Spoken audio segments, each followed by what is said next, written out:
Good evening. This is Akashvani. I am Kiran Jha with the World News.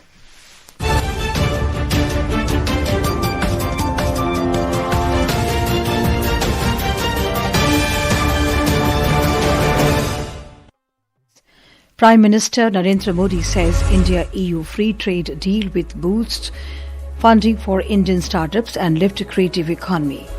Prime Minister highlights India's evolution to world's third largest domestic aviation market over past decade. Saudi Crown Prince Mohammed bin Salman rules out use of kingdom's airspace or territory for military action against Iran. South Korean court sentences former First Lady Kim Kyun-hee to 20 months in prison over bribery case. And in men's cricket, New Zealand set a target of 216 runs before India in 4th T20 at Visakhapatnam. Prime Minister Narendra Modi has said the recent free trade agreement between India and European Union will benefit Indian startups by improving access to funding and will also boost India's creative economy. Mr. Modi was addressing the annual National Cadet Corps NCC PM's rally at the Cariappa Parade Ground in New Delhi this evening. European union यानी दुनिया के 27 देशों के साथ भारत का ये agreement हुआ है। इसका फायदा भारत के स्टार्टअप्स को होगा। भारतीय स्टार्टअप्स की फंडिंग और इनोवेशन इकोसिस्टम तक पहुंच और आसान होगी। इस समझौते से हमारी क्रिएटिव इकोनॉमी को film, gaming, fashion, digital content, music और डिजाइन को भी बहुत फायदा होगा। Mr. Modi said that India has already signed several free trade agreements with countries like Oman, New Zealand, the UK, the UAE, Australia and Mauritius, and emphasized that these pacts will generate vast opportunities for millions of young people. The NCC PM rally marked the grand culmination of month-long NCC Republic Day Camp 2026, which witnessed the participation of 2,406 cadets from across the country. Prime Minister Modi today said India's aviation sector has undergone a historic transformation over the past decade, evolving into world's third largest domestic aviation market.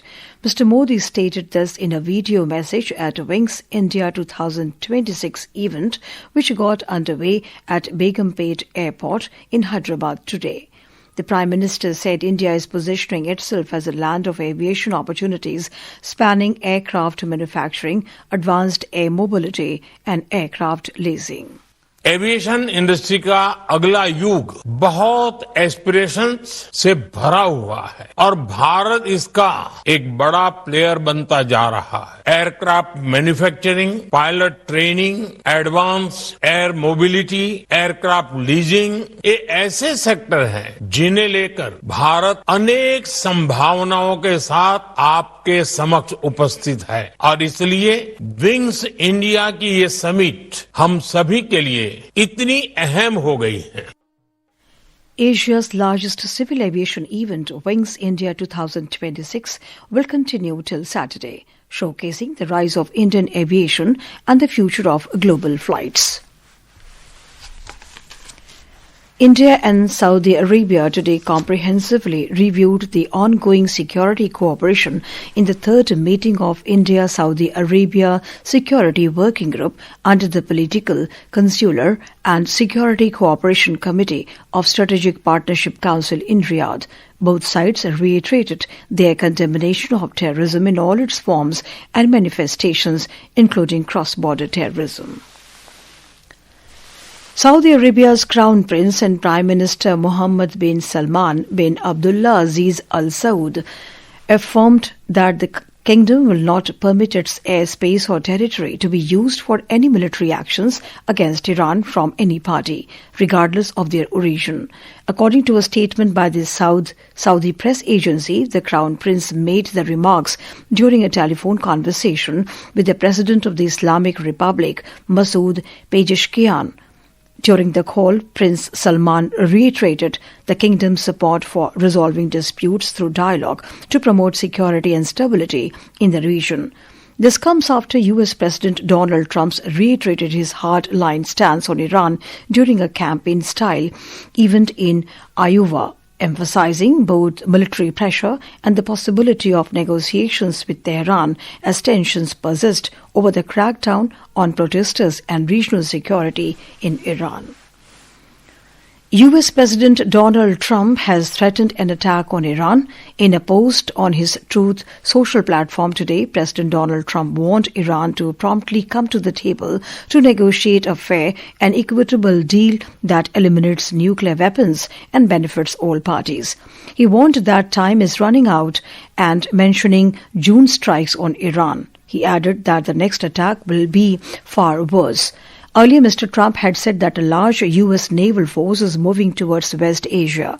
The president linked the move to security concerns involving Iran and Israel, saying American backing had helped Israel respond to threats. This is Akashvani. You are listening to World News. We bring you the top international news and updates from around the globe. Prime Minister Benjamin Netanyahu yesterday said Israel will reopen Gaza's border crossing with Egypt in both directions after nearly 2 years of closure, allowing Palestinians to enter and leave on foot. He did not provide a timeline and said the crossing would not be used for cargo, adding Israel would not prevent any more from leaving. Netanyahu said Israel's focus remains dismantling Hamas and destroying its tunnel network, stressing that no reconstruction in Gaza will take place without demilitarization. A South Korean court had sentenced former First Lady Kim Keun-hee to 1 year and 8 months in prison for accepting bribes from the Unification Church. The Seoul Central District Court today cleared Kim, wife of former President Yoon Suk Yeol, of separate charges related to stock price manipulation and violation of political funding laws. Kim was accused of receiving at least $0.2 million in bribes and luxury gifts from businesses and politicians. The case against former Sri Lankan President Ranil Wickremesinghe was heard at the Colombo Fort Magistrate Court today, where former Presidential Secretary Saman Eknaike was remanded until February 11th over the alleged misuse of public funds. Eknaike is the second suspect in the case, which accuses Wickremesinghe of spending 16.9 million rupees in state funds to attend his wife, Professor Maitri Wickremesinghe's graduation ceremony in London in late 2023 during an official overseas visit. Widespread protest erupted in Karachi this week after a Pakistan court sentenced human rights activist and a husband lawyer, Hadi Ali Chadha, to a combined 17 years in prison under Pakistan's controversial Prevention of Electronic Crime Act last week. In men's cricket, New Zealand have set a target of 216 runs for India in the fourth T20 of the 5-match series in Visakhapatnam. In reply, the hosts were 162 for 9 in 18 overs when last report came in. But into bat, New Zealand scored 215 runs for the loss of 7 wickets in stipulated 20 overs. Japan's last pair of pandas have returned to China early this morning, leaving the country without the lovable bears for the first time in a half of century.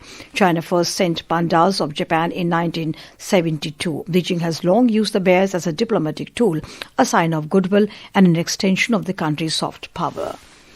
And now, before we close, here are the highlights of the bulletin. Prime Minister Narendra Modi says India-EU free trade deal will boost funding for Indian startups and lift creative economy. Prime Minister highlights India's evolution to world's third largest domestic aviation market over past decades. Saudi Crown Prince Mohammed bin Salman rules out use of kingdom's airspace or territory for military actions against Iran. South Korean court sentences former First Lady Kim Keun-hee to 20 months in prison over bribery case. And in men's cricket, New Zealand set a target of 216 runs before India in 4th T20 at Visakhapatnam. That concludes tonight's World News Bulletin. For more updates, stay tuned to Akashvani. Good night.